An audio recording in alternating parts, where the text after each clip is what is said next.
Assalamualaikum warahmatullahi wabarakatuh. Waalaikumsalam Eh, warahmatullahi wabarakatuh. Nama saya Benazir Sekardadu. Di sini saya akan menginterview seorang interpreter di sebelah saya bernama Siti Akidatul Iza. Mungkin bisa langsung saja untuk atau biasa dipanggil dengan Miss Iza. Mungkin bisa langsung saja untuk perkenalannya kepada Miss Iza. Miss Iza. Oke, terima kasih atas waktunya. Assalamualaikum warahmatullahi wabarakatuh. Waalaikumsalam warahmatullahi wabarakatuh. Nama saya Siti Akdatul Iza. Sekarang saya mahasiswa di UGM. Saya mengambil jurusan D4 Bahasa Inggris Sekolah Vokasi. Jadi memang sebelumnya itu saya sudah D3 selesai tahun kemarin, cuma memang karena ada alih program, jadi memang saya melanjutkan untuk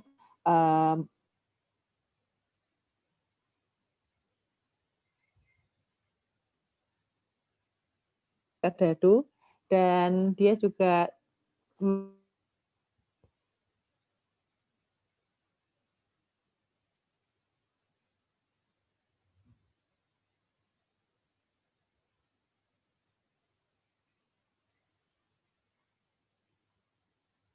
kan itu 70% itu memang praktek, 30% teori. Sedangkan mungkin Bena di pendidikan bahasa Inggris di UMY itu menekankan lebih pada teorinya, seperti itu.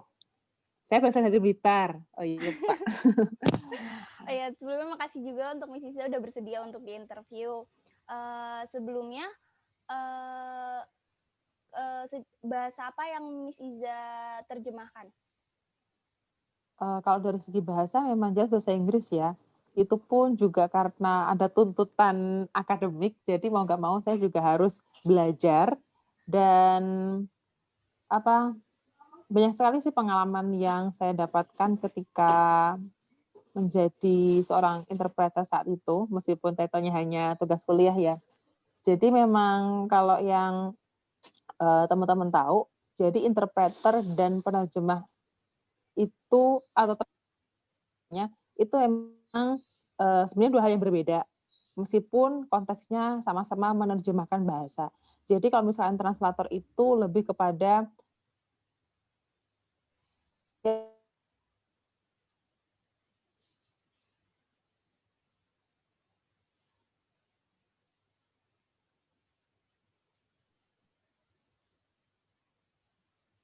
lebih ke spontanitas. Karena kalau misalkan interpreter itu, jadi kita tuh on the spot. Misalkan nih, bilateral antara Indonesia dengan Arab Saudi seperti itu. Nah, Pak Jokowi mungkin bisa seperti itu, dan mungkin nanti Raja Salmannya juga bisa bahasa Indonesia atau bahasa Inggris, tapi kan apa ya, agak kesusahan untuk menyampaikan maksudnya. Makanya Raja Salman itu tetap menggunakan bahasa Arab untuk menyampaikan suatu maksudnya. Nah, nanti ada orang lagi di tengah-tengah beliau-beliau itu sebagai uh, penerjemah, tapi kepada penyampai informasi seperti itu. Penerjemah kan benar-benar memang harus ada produk yang secara fisik seperti itu. Kalau misalkan interpreter itu oral, secara lisan, jadi menyampaikan maksud yang akan disampaikan oleh yang akan disampaikan dari Pangeran Pangeran Salman, Raja Raja Salman Salman. kepada Pak Jokowi seperti itu. Jadi lebih kepada oralnya sih kalau interpreter itu. Kalau Ziza ini sejak kapan atau sudah berapa lama ada di menjadi interpreter ini? Kalau untuk interpreter itu kapan ya mulai? Ya semenjak ada mata kuliah itu. Saya nggak pernah tahu apa itu yang saya ketika saya dulu untuk uji cobanya, jadi saya dikasih sebuah kayak dokumen. Nah, ini dibaca terus nanti ada kayak pay to work itu, jadi kita apa isi dokumen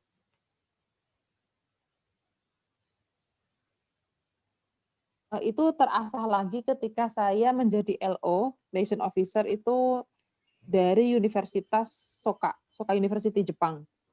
Dia pernah ada mendampingi mahasiswa untuk melakukan suatu penelitian dan apa ya istilahnya, kayak hampir kayak KKN gitu, itu di daerah Bantul.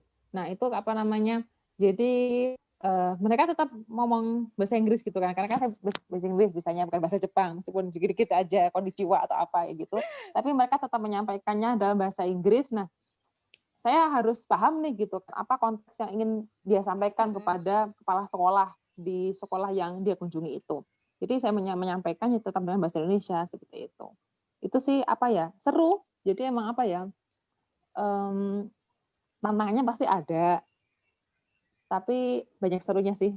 Kayak misalkan kayak jadi tour guide itu sebenarnya juga seru loh. Jadi kayak apa ya, jalan-jalannya mereka tuh kayak kerjaan kita kayak gitu. Cara Jawanya, dolanmu kerjaku kayak gitu. Itu asik gitu. Itu asik banget sih. Dari pengalaman itu Miss Iza jadi punya rasa kayak ingin lagi nggak untuk maksudnya kan interpreter pertama Miss Iza kan dari untuk anak-anak dari Jepang itu ya. Nah dari situ ada kayak aku pengen lagi nih punya kesempatan kayak gini gitu. Apa yang membuat Miss Iza kayak seru juga nih gitu? Pasti ada ya, karena gini, kita hidup di lingkungan bahasa, di lingkungan linguistik seperti itu. Nah, prakteknya adalah kalau misalkan di kelas kan mungkin lebih ke tekstual, lebih ke writing atau reading kayak gitu. Cuma kalau misalnya udah di lapangan ya, nah yang apa ya, cocok untuk saya karena kan saya juga lemah ya di writing sama reading itu agak lemah, jadi emang saya lebih banyak ngomongnya, lebih ke speaking sama listening. Jadi mungkin saya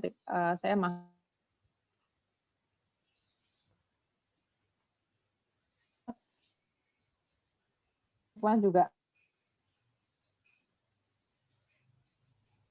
kan saya juga alhamdulillah berbagai itu menjadi LO kayak agensi sekitar berapa ya, mendampingi sekitar 40-an ke Singapura ya.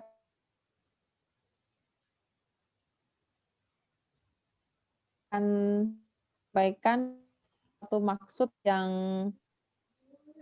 dari agensi itu untuk para dosen di Univ Malaya kayak gitu. Begitu juga mereka gitu. Kan mereka dialeknya kan mungkin lebih ke British Malaya gitu ya. Sedangkan kalau mereka kan lidah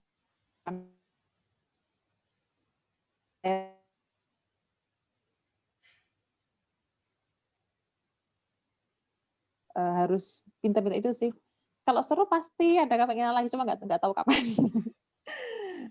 Selama Miss Iza menjadi interpreter itu ada nggak sih hal yang seharusnya nggak dilakuin sama hal yang perlu dilakuin? Do and don'ts ya. Kalau ini konsentrasinya kan kalau misalkan itu kita spontan. Jadi dari komunikan pertama itu memang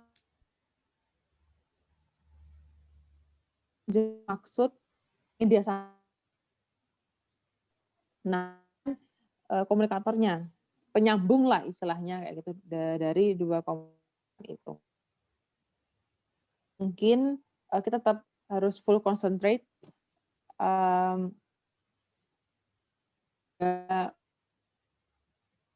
ada sesuatu yang tidak itu memang kita sedikit apa ya bertanya kayak gitu. Jadi memang harusnya nggak boleh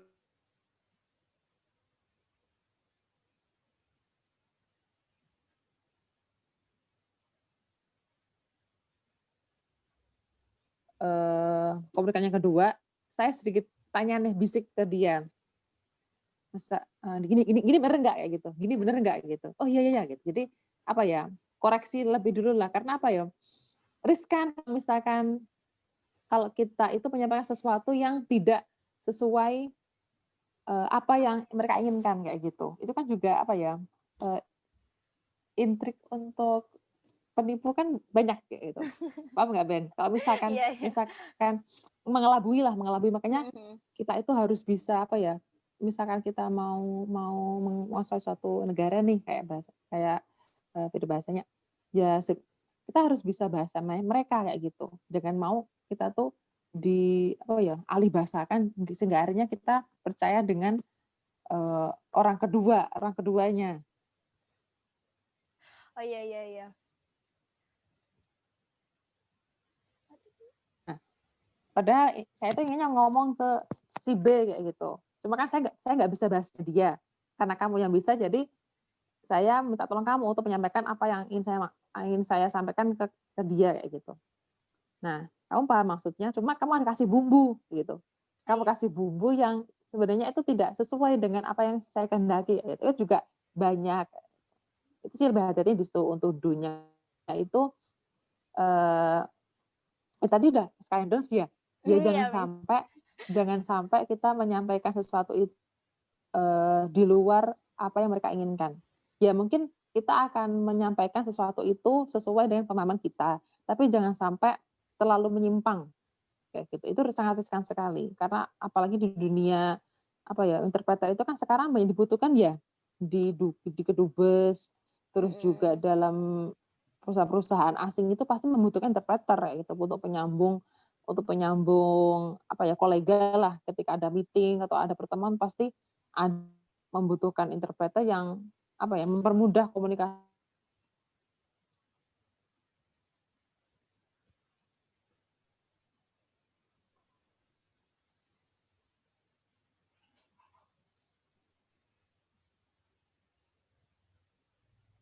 Belum?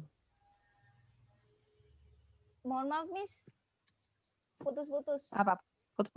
Putus, oke. Berarti, Kamu udah ada pengalaman belum? sebelumnya Gimana? belum pernah, Miss. Belum pernah, oh ya. Jadi, berarti interpreter ini, kita sebagai interpreter jangan terlalu banyak menyimpulkan kesimpulan dari kita sendiri gitu ya, Miss? Betul banget. Jangan Kalau sampai kan iya, gimana?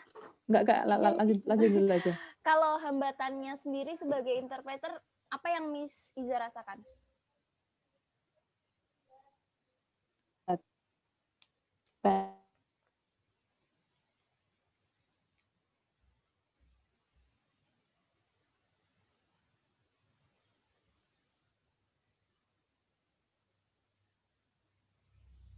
Mmm,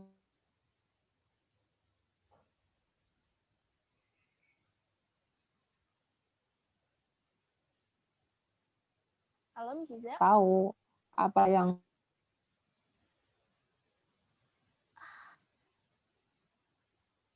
What the hell is it? Mm-mm. Halo, Miss Iza. halo, Sorry. oke, oh iya, kaget aku tiba-tiba kamu tuan rumahnya malah hilang gitu kan. Sorry, Miss, sinyal di sini Oke. kurang. Oh Oke, iya, balik. oke. Tadi Tadi nyampe mana tadi ya? eh, hambatan apa yang Miss Iza rasakan dalam menjalankan sebagai interpreter? Hambatan. Kalau hambatan yang pernah saya rasakan itu memang gini, ada beberapa kosakata yang saya kurang kayak gitu.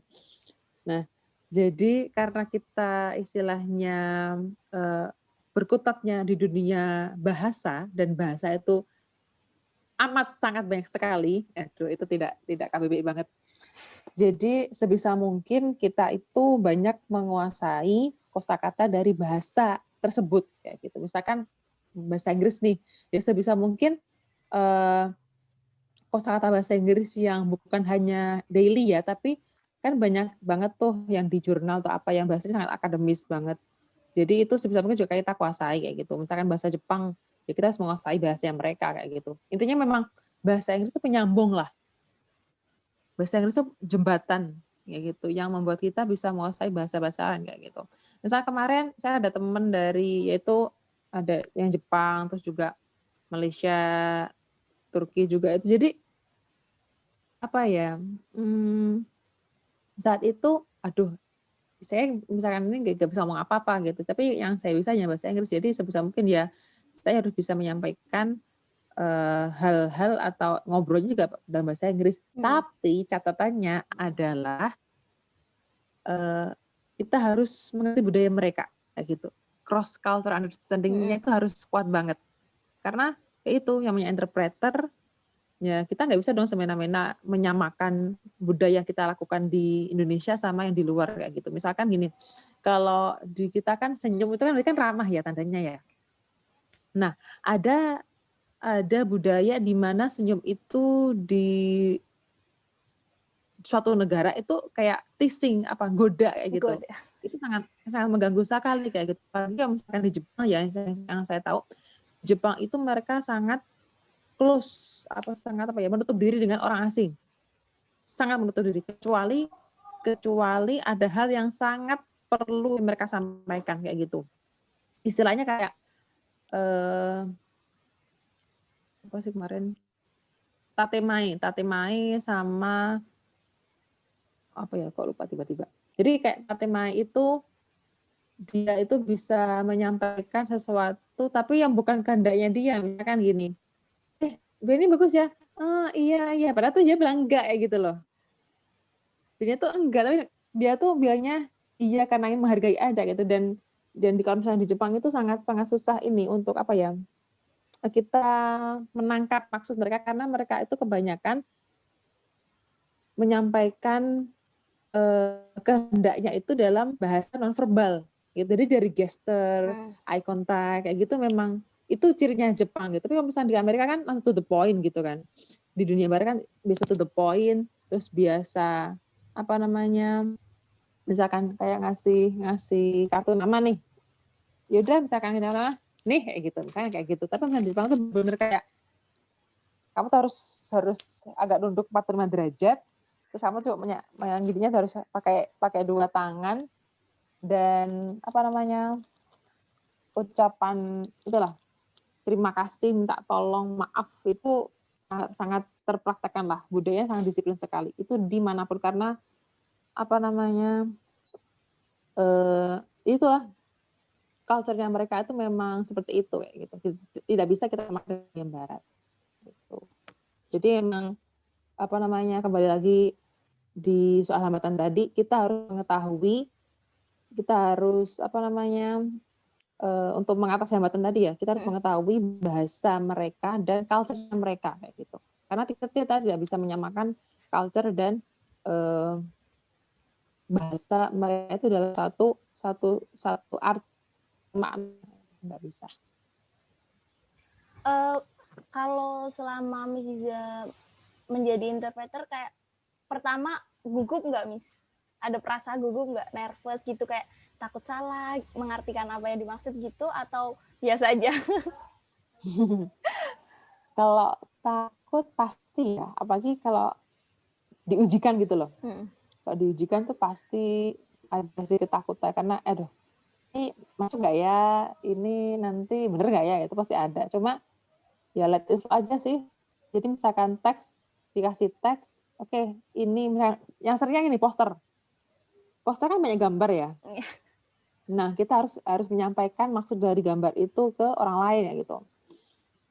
Jadi ini bener nggak ya? Jadi sebisa mungkin saya pahami dulu isi poster itu, nanti baru saya sampaikan sesuai dengan kemampuan yang bisa saya pahami kayak gitu. Makanya sekarang kan kayak apa ya? Sebenarnya kayak iklan-iklan di baliho, terus juga di TV kan itu harus membutuhkan interpreter sebenarnya, karena tidak semua yang mereka inginkan untuk membuat iklan itu akan nyampe di masyarakat itu. Misalkan gini, contohnya yang gampang itu apa sih? Talk less, do more. Itu kan kayak satu kata cuma seret itu doang. Kalau dari segi artinya kan memang talk less. Ya udah bicaranya dikit aja gitu. Bicara sedikit, do more, lakukan hal banyak. Nah, itu dalam hal apa? Banyak gitu kan. Maksudnya apa? Kita itu punya dua tangan, dua kaki, tapi kita cuma satu gitu.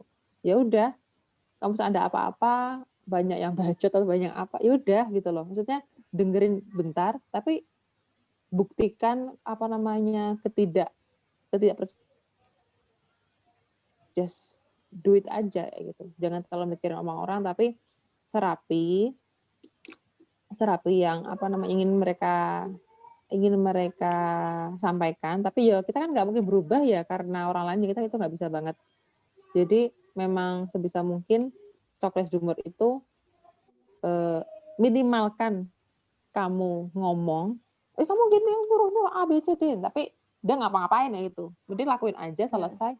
Ya udah, keadaan yang membuktikan, biarkan keadaan yang bicara ya gitu. Itu sih contohnya. Kan banyak apa ya? Jujur sih, kalau saya itu suka ini ngamat iklan rokok. Serius. Karena apa ya? Yang disampaikan itu simpel tapi ngena gitu loh. Apa sih contohnya? Apa ya kemarin tuh tiba-tiba? Banyak lah yang kamu ketahui, misalkan di jajan itu kayak baliho-baliho gede itu, salah sampah. Sama kan kecil, masa udah gede harus diingetin ya gitu. Itu kayak apa ya? Iya juga sih gitu loh. Jadi membuat kita berpikir, iya bener sih. Iya juga ya gitu. Gitu.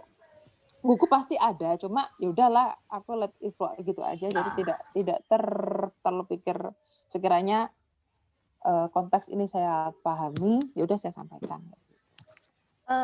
Saya pernah ujian itu saya tuh lupa karena gue pernah juga ujian apa kemarin ya. Kan simpel ya, saya tuh lupa bahasa Inggrisnya kedutaan besar sama pengadilan. Kan tinggal embasi sama ya. Itu tuh bener-bener kita aja lupa ya. Aduh, hal simpel tapi kalau misalnya kita udah ngomongin apa itu bisa lupa. Jadi ya itu aja. Jadi pahami dulu, baru nanti disampaikan. Jangan langsung terus gitu. Berarti perlu kayak tenang dulu, nenangin diri sendiri dulu. Itu perlu banget. Jadi kayak apa ya? Sehetik apapun keadaan sekitar, itu yang diutamakan ya kita dulu, kontrol diri dulu ya harus kita pegang gitu. Ya kita ada banyak orang nih, tapi lebihnya nenangin orang lain, kita aja panik kayak gitu. Jadi ya udah sih mending urusin dulu aja. Kalau udah selesai baru orang lain kayak gitu. Itu apa ya? Kalau sering terjadi. Pernah nggak Miss Ziza kayak punya pengalaman salah mengartikan dari native-nya ini, dari orang yang di guide sama Miss Ziza? Pernah. Saat terus, itu kan saya masih maba ya. Masih maba. Nah, hal simpel sih. Hal simpel. Dan misalnya, masih dengan polosnya saya itu, bentar. Ini saya masih sambil ingat-ingat yang sambil ingat-ingat kejadian itu ya. Jadi kayak contoh lainnya gini. Miss itu kan banyak artinya. Misalkan ini tadi kan misalnya kayak mbak gitu kan, atau nyonya. Terus yang kedua tuh bisa rindu, kangen, bisa juga hilang kayak gitu. Nah, ini kalau misalkan kita nggak bisa menempatkan sesuatu kontaknya, bisa rancu gitu. Misalkan, I miss my book gitu kan. Hah? Kamu kangen sama bukumu? Bukumu kemana? Kayak gitu. Mereka kan bisa tuh, aku kehilangan buku kayak gitu loh. Aku kehilangan buku kayak gitu. Juga lagi itu yang book. Book itu kan memang kalau dia jadi noun, kan artinya buku. Kata benda kan dia buku. Tapi kalau misalkan dia jadi verb, itu kan artinya memesan. Booking tiket dong. Tiketmu udah ini belum? Kan gitu kan biasanya booking kan jadi kata book, membooking gitu. Pokoknya pesen kayak gitu. Itu sih hal-hal yang apa ya? Kita harus pahami karena satu bahasa Inggris itu banyak arti. Kayak rice. Rice itu artinya kan nasi artinya. Tapi kalau misalkan di bahasa Inggris entah itu dia dari gabah, beras sampai bubur itu tetap rice. Rice. Ya. Tapi kalau misalkan di Jawa, bahasa Jawa itu udah beda, gabah, beras, bubur, karak. Itulah bahasa Inggris itu satu kata banyak makna. Ya mungkin itu ya misalnya satu faktornya kayak mungkin kadang salah mengartikan. konsentrasi dan kita harus memahami dulu bahasa lawan bicara kita gitu sebelum kita sampaikan ke orang lain. Oke. Bena kan ini ada matkul interpreting kan, Miss. Di situ kan juga kayak bagaimana kita kan ada teknik-teknik interpreting gitu untuk kayak kita misalnya lagi menginterpreterkan kayak take note-nya itu pakai simbol gitu-gitulah. Cara Miss Iza sendiri gimana menginterpretingkan orang? Aduh, gimana ya? Ada nggak Miss Iza kayak take note terus kayak ngasih simbol kayak yang nggak tahu tuh cuma Miss Iza gitu? Atau langsung aja? Ada. Kalau misalkan ini kan saya itu dimanapun tempatnya, sebisa-bisa kan saya harus aktifin tape recorder HP. Jadi kayak saya tuh mengetahui aksennya masing-masing orang tuh kayak gimana kayak gitu. Iya. Kayak gitu, itu pertama itu. Tapi kan saya juga kadang izin dulu sama dia berkenan nggak usah direkam kayak gitu. Kan ada yang risih, ada yang tidak berkenan. Jadi itu tadi cross cultural understanding-nya harus diutamakan.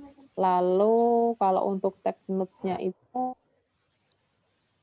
ya biasa sih kertas kosong terus nanti misalkan dia bilang satu maksud ingin menyampaikan sekolah gitu. Jadi kadang saya cuma singkat aja apa kayak gitu. Misalkan dia mau bilang jadi apa ya?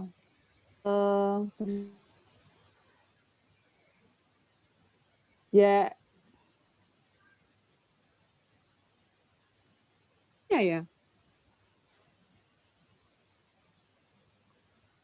kayak contoh lainnya kita maknanya kita kuning. Nah, itu kan pasti kan ada simbol-simbol yang ya banyak yang kita tahu. Misalkan mem itu utawi, terus misalkan fa itu opo, bisa sopo juga. Dot itu eng dalem. Jadi sebisa mungkin ya buatlah sekreatif mungkin yang kamu bisa memahami tulisanmu gitu kan. Kamu buat sendiri kan nggak mungkin itu kamu nggak bisa memahami kayak gitu. Jangan sampai lah itu harus kamu yang buat, kamu juga harus bisa memahami kayak gitu. Oke, pertanyaan terakhir dari Bena, saran buat mungkin suatu saat nanti mungkin Bena akan jadi interpreter juga, sarannya gimana Miss buat anak-anak yang akan menjadi interpreter tuh? Ini, seperti yang saya bilang di awal, interpreter dan translator itu adalah dua hal yang berbeda. Meskipun konteksnya sama-sama penerjemah bahasa, kayak gitu.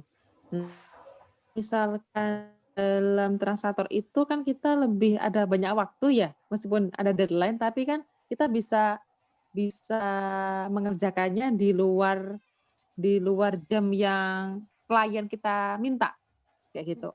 Jadi klien tuh nggak sekarang gitu, enggak.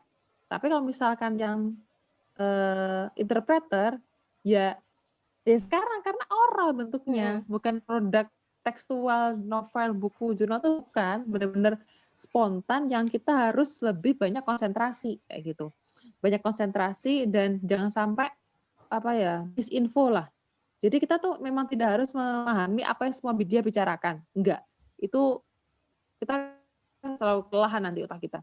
Intinya apa yang menjadi suatu maksud inti dari dia katakan itu kita dapat kita text note, kita kembangkan kayak gitu. Jadi misalnya kamu mau menyampaikan kayak kemarin kerusuhan Omnibus Law kayak gitu. Tapi kamu tuh melihat pengen dari sisi mahasiswanya kayak gitu. Kan yang demo kan bukan hanya mahasiswa doang. Tapi gimana caranya misalkan Omnibus Law, poin ke demo, poin lagi ke kejadian poin lagi ke masa pandemi, poin lagi ke kacamata mahasiswa kayak gitu. Jadi kayak alurnya kayak gitulah. Jadi kamu buat alur sendiri yang sekiranya kamu tuh bisa paham dan nanti kamu menyampaikan ke orang yang ingin mengetahui maksud dari si A ini, kamu bisa gitu loh. Gitu. Jadi misal berarti kita kayak perlu ngonsepin kita mau kayak gimana dulu gitu ya, Miss ya? Intinya gitu Pak, kita paham alur dari orang yang ingin kita sampaikan. Gitu. Kan kita menyampaikan maksud dari orang lain ya. Kita kan orang tengah nih gitu kan. Di antara dua orang kita orang tengah nih kayak gitu. Nah, intinya kita itu bisa tahu maksud si A, kita buat alur sendiri gitu. Inti dari pembicaraan si A itu apa, baru kita sampaikan ke si B kayak gitu. Dan itu tadi full konsentrasinya, apa namanya, terus juga apa ya? Ini kuasailah sebanyak mungkin kosakata dari orang yang meminta kita untuk jadi editornya dia. Kayak gitu. Sebisa mungkin kuasai sebanyak mungkin bahasa, atau misalkan dia kan dia mau bahasa Inggris, cuma kan banyak konteksnya banyak. Dia mau bicara soal pariwisata kah? Dia mau bicara soal pemerintahan kah?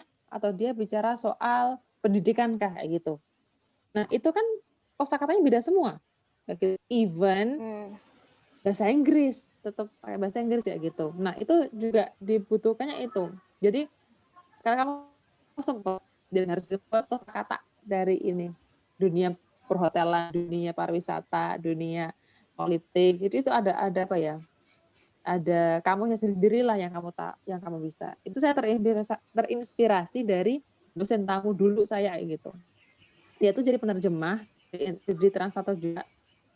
Maksudnya gitu, dia punya kamu sendiri. Jadi tiap dia nerjemah sesuatu, dia nggak ngerti, dia tulis, dia simpan sendiri kayak gitu. Nah, yang dikasih ke kliennya udah dalam bentuk paragraf, udah dalam bentuk cerita, dalam bentuk jurnal kayak gitu. Cuma dia tuh punya kamu sendiri yang dia dapat dari baca itu kayak gitu. Asiknya di situ. Terus juga di film atau apa. Jadi film itu jangan dinikmatin aja ya. Kalau saya tuh Harry Potter tuh bisa sampai 3-4 kali nonton. Pertama kita apa namanya? Kita ikuti dulu alur gimana. Yang kedua, coba apa namanya, lihat dari apa namanya? Kita lihat. Yang nonton yang ketiga itu saya tanpa subtitle. Jadi ya kan itu latihan interpreter juga. Dia ngomong dengan aksen Britishnya kayak gitu, kita bisa paham nggak gitu. Itu latihan juga. Enaknya orang bahasa tuh kayak gitu. Latihannya tuh nonton musik kayak gitu. Jadi nonton drakor apa namanya? dikirain. Kita perlu banyak kosakata juga untuk bisa mengerti lebih banyak apa yang dimaksudkan gitu ya, Miss ya. Banyak baca, banyak nonton. Itu. Ya itu bahasa. Teman saya aja yang anak Korea itu plusnya di situ. Dia drakoran mulu. Padahal dia lagi belajar. Kita mungkin taunya, oh drakoran mulu, aduh sorry. Itu pasti kita belajar dari film atau musik itu. Makasih Miss Iza udah berbagi dan bersedia di interview tentang ilmunya atau pengalamannya menjadi interpreter. Makasih banyak waktunya. Mungkin itu aja yang Bena ingin tanyakan ke Miss Iza. Makasih Miss. Oke. Terima kasih juga, kamu juga harus semangat ya. Trialnya lah. Banyak ini. Ya, makasih ya Miss. Biar sama-sama, maaf juga misalnya ada salah kata ya. Ya. Mungkin Bena tutup. Sekian dari Bena. Makasih buat Miss Iza. Wassalamualaikum warahmatullahi wabarakatuh. Waalaikumsalam warahmatullahi wabarakatuh.